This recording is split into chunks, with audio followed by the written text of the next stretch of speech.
ಬೊಂಬಾಟ್ ಅಡುಗೆಗೆ ಸ್ವಾಗತ. ಇವತ್ತು ನಾವು ಮಾಡ್ತಾ ಇರೋದು ಒಂದು ಸೂಪರ್ ಅಲ್ಟಿಮೇಟ್ ಮಟನ್ ಪೆಪ್ಪರ್ ಕರಿ. ಎಲ್ರಿಗೂ ಕೋಳಿ ಮೊದಲು ಬಂತ ಮೊಟ್ಟೆ ಮೊದಲು ಬಂತ ಅಂತ ಯೋಚನೆ ಇರಬೇಕಾದ್ರೆ ನನಗಂತೂ ಕುರಿ ಮೊದಲು ಬಂತ ಮೇಕೆ ಮೊದಲು ಬಂತ ಅಂತ ಒಂದು ಯೋಚನೆ. ಅದೆಲ್ಲ ಬಿಡಿ, ಸೂಪರ್ ಆಗಿರೋ ಒಂದು ಮಟನ್ ಕರಿ, ಅದು ಪೆಪ್ಪರ್ ಹಾಕಿ ಮಾಡೋದು ಹೇಗೆ ಅಂತ ನೋಡೋಣ ಬನ್ನಿ. ಒಂದು ಪ್ಯಾನಲ್ಲಿ ಡ್ರೈ ರೋಸ್ಟ್ ಮಾಡ್ಕೊಳ್ಳೋಕ್ಕೆ ಅಂತ 3 ಲವಂಗ, ಚಿಕ್ಕ ಚಿಕ್ಕದು 3 ಪೀಸ್ ಚಕ್ಕೆ. ಪೆಪ್ಪರ್ ಮಟನ್ ಮಾಡೋದ್ರಿಂದ ಪೆಪ್ಪರ್ ಸ್ವಲ್ಪ ಮುಂದೆ 1.5 ಟೀ ಸ್ಪೂನಷ್ಟು ಪೆಪ್ಪರ್ ತೊಗೊಳ್ಳೋಣ. 2 ಟೀ ಸ್ಪೂನಷ್ಟು ಧನಿಯಾ, ಸ್ವಲ್ಪ ಫ್ಲೇವರ್ಸ್ ಎನ್ಹಾನ್ಸ್ ಮಾಡೋಕ್ಕೆ 2 ರಿಂದ 3 ಬ್ಯಾಡಿಗೆ ಮೆಣಸಿನ್ಕಾಯಿ. ಇವ್ರನ್ನೆಲ್ಲರನ್ನೂ ಸ್ಲೋ ಫ್ಲೇಮಲ್ಲಿ 1 ರಿಂದ 2 ನಿಮಿಷ ಚೆನ್ನಾಗಿ ಫ್ರೈ ಮಾಡ್ಕೊಳ್ಳೋಣ. ಇವಾಗ ಇದಕ್ಕೆ ಒಂದು ಅರ್ಧ ಟೀ ಸ್ಪೂನಷ್ಟು ಜೀರಿಗೆ ಹಾಕ್ಕೊಳ್ಳೋಣ. ಸ್ವಲ್ಪ ಕರಿಬೇವಿನ ಸೊಪ್ಪು. ಜೀರಿಗೆ ಮತ್ತು ಕರಿಬೇವಿನ ಸೊಪ್ಪು ಲಾಸ್ಟಲ್ಲಿ ಹಾಕ್ಕೊಳ್ಳೋ ಉದ್ದೇಶ ಏನಂದರೆ ಸೀದೋಗ್ಬಾರ್ದು ಅಂತ. ಇದನ್ನು ಸೇರಿಸ್ಕೊಂಡಾದ್ಮೇಲೆ ಇದನ್ನು 1 ನಿಮಿಷದವರೆಗೂ ಫ್ರೈ ಮಾಡ್ಕೊಳ್ಳೋಣ. ಏನಂದರೆ ಕಿಚನಲ್ಲಿ ಒಳ್ಳೆ ಪರಿಮಳ ಬರಬೇಕು, ಅಲ್ಲಿವರೆಗೂ ಚೆನ್ನಾಗಿ ಫ್ರೈ ಮಾಡ್ಕೊಳ್ಳೋಣ. 1 ನಿಮಿಷ ಚೆನ್ನಾಗಿ ಫ್ರೈ ಆದಮೇಲೆ ಸ್ಟವ್ನ ಆಫ್ ಮಾಡಿಕೊಂಡು ಇದಕ್ಕೆ 1 ಕಪ್ ಅಷ್ಟು ತುರಿದಿರೋ ಕಾಯಿನ ಹಾಕ್ಕೊಳ್ಳೋಣ. ಇದಕ್ಕೆ ಪ್ಯಾನಲ್ಲಿರೋ ಹೀಟೇ ಸಾಕು. ಇದನ್ನು 1 ನಿಮಿಷ ಇದೇ ಥರ ಚೆನ್ನಾಗಿ ಫ್ರೈ ಮಾಡ್ಕೊಳ್ಳೋಣ. ಇವಾಗ ಈ ಮಿಶ್ರಣ ತಣ್ಣಗಾದ್ಮೇಲೆ ಎಷ್ಟು ಬೇಕೋ ಅಷ್ಟು ನೀರು ಹಾಕ್ಕೊಂಡು ಚೆನ್ನಾಗಿ ಸ್ಮೂತಾಗಿ ರುಬ್ಕೊಂಡು ತಂದ್ಬಿಡೋಣ. ನೋಡಿ, ಈ ಥರ ಕನ್ಸಿಸ್ಟೆನ್ಸಿಲಿದ್ದರೆ ಉತ್ತಮ. ಇವಾಗ ಒಂದು ಕುಕ್ಕರಲ್ಲಿ 2 ರಿಂದ 3 ಟೀ ಸ್ಪೂನಷ್ಟು ಎಣ್ಣೆ ತೊಗೊಳ್ಳೋಣ. ಎಣ್ಣೆ ಕಾದ್ಮೇಲೆ 1.5 ಟೀ ಸ್ಪೂನಷ್ಟು ಶುಂಠಿ ಬೆಳ್ಳುಳ್ಳಿ ಪೇಸ್ಟ್ ಹಾಕ್ಕೊಳ್ಳೋಣ. ಇದನ್ನು ಲೋ ಟು ಮೀಡಿಯಂ ಫ್ಲೇಮಲ್ಲಿ ಚೆನ್ನಾಗಿ ಫ್ರೈ ಮಾಡ್ಕೊಳ್ಳೋಣ. ಇದು ಒಂದು 2 ರಿಂದ 3 ನಿಮಿಷ ಹಸಿ ವಾಸನೆ ಹೋಗಬೇಕು. ಮತ್ತು ಲೈಟಾಗಿ ತಳಕ್ಕೆ ಕಚ್ಕೊಂಡ್ರೂ ಏನೂ ತೊಂದರೆ ಇಲ್ಲ. ಏನಂದರೆ ಕಪ್ಪಾಗಿ ಆಗ್ಬಾರ್ದು, ಲೈಟ್ ಬ್ರೌನ್ ಇಲ್ಲ, ಸ್ವಲ್ಪ ಲೈಟಾಗಿ ಡಾರ್ಕ್ ಬ್ರೌನ್ ಆದ್ರೂ ಪರವಾಗಿಲ್ಲ. 3-4 ನಿಮಿಷ ಚೆನ್ನಾಗಿ ಫ್ರೈ ಆದಮೇಲೆ ನೋಡಿ ಈ ಥರ ಕಾಣುತ್ತೆ.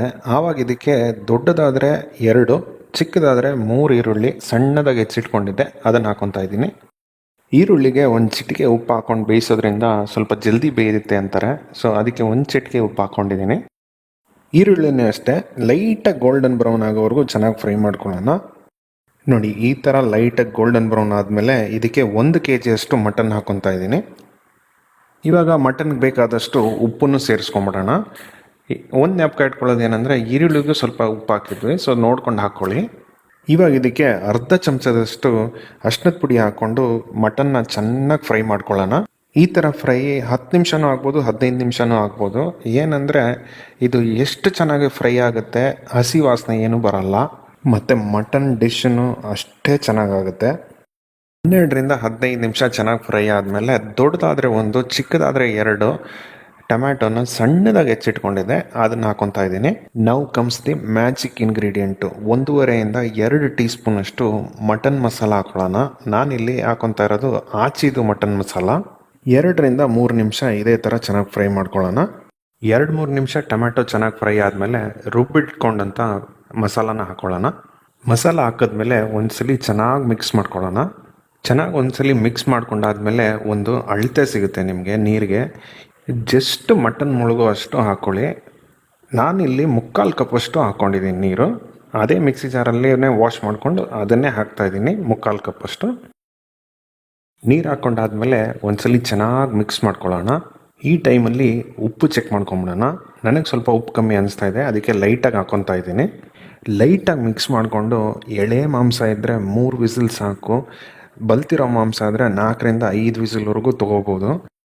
1000 ಸಲ ಮಟನ್ ಬೇಯಿಸಿದ್ರು ಲಾಸ್ಟಲ್ಲಿ ಅದು ಓಪನ್ ಮಾಡ್ಬೇಕಾದ್ರೆ ಆ ಕುತೂಹಲ, ಆ ಎಕ್ಸೈಟ್ಮೆಂಟ್ ಇರುತ್ತೆ ನೋಡಿ. ಮಟನ್ ಪ್ರಿಯರಿಗೆ ಮಾತ್ರ ಗೊತ್ತಾಗೋದು. ಸ್ವಲ್ಪ ಕೊತ್ತಂಬರಿ ಸೊಪ್ಪು, ಒಂದು ಅರ್ಧ ಟೀ ಸ್ಪೂನ್ ಅಷ್ಟು ಪೆಪ್ಪರ್ ಹಾಕ್ಕೊಂಡು ಇದನ್ನು ಮಿಕ್ಸ್ ಮಾಡ್ತಾ ಇದ್ದರೆ ರೆಕಾರ್ಡಿಂಗ್ ಮಾಡಿ 1 ವಾರ ಆಗಿದೆ. ಅದಾದಮೇಲೆ ವಾಯ್ಸ್ ಓವರ್ ಕೊಡ್ತಾ ಇದ್ದೀನಿ. ನೋಡ್ತಾ ಇದ್ದರೇ ಬಾಯಲ್ಲಿ ನೀರೇನು ನಿಲ್ತಾ ಇಲ್ಲ ರೀ. ಇನ್ನೇನು ಹೇಳೋದು ಈ ಡಿಶ್ ಬಗ್ಗೆ. ಮತ್ತು ಯಾವುದೇ ಕಾರಣಕ್ಕೂ ಈ ಮಸಾಲಾನ ತೆಳ್ಳಗೆ ಮಾಡ್ಕೊಳ್ಬೇಡಿ. ಈ ಥರ ಒಂದು ಸೂಪರ್ ಆಗಿರೋ ಮಟನ್ ಪೆಪ್ಪರ್ ಮಸಾಲ ಮತ್ತು ಒಂದು ಇಡ್ಲಿ ತುಂಬ ಮಿಸ್ ಮಾಡ್ತಾ ಇದ್ದೀನಿ ಕಣ್ರಿ. ಅಂಟಿಲ್ ನೆಕ್ಸ್ಟ್ ಟೈಮ್, ಬೊಂಬಾಟ್ ಅಡುಗೆ signing off. See you in another great video. Bye.